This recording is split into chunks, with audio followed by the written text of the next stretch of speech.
Depuis le début du confinement en Grèce le 17 mars dernier, très rares sont les ONG à travailler encore au camp de réfugiés de Moria. Résultat, promiscuité, manque d'hygiène, de soins, un cocktail explosif. On n'a même pas d'eau pour se laver les mains. Firuzan, 11 ans, a perdu son père, assassiné par les talibans en Afghanistan. Elle est arrivée de Turquie avec son petit frère et sa mère il y a un an. On ne fait rien pour nous ici. Lorsqu'un de mes enfants tombe malade, on nous dit que les médecins grecs n'ont pas le temps.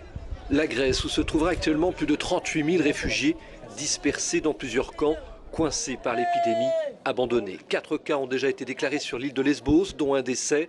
Aucun dans ce camp de Moria, le plus important de Grèce, qui a donc décidé de s'organiser seul à travers le projet Wave of Hope, littéralement la vague de l'espoir, une aide par les réfugiés pour les réfugiés. Pour stopper la propagation du virus. Parmi les actions concrètes de Wave of Hope, cette école laïque où Firuzan a appris entre autres les gestes barrières en anglais. Ces maîtresses d'école sont des réfugiés elles-mêmes, comme ce docteur d'origine afghane. Les habitants de ce camp vivent dans une situation critique, car dans un espace très réduit se trouvent plus de 25 000 réfugiés. C'est par conséquent très difficile de contrôler l'éventuel développement du virus. Grâce aux dons de l'extérieur, les médicaments, les masques, le gel antibactérien, le savon sont désormais distribués.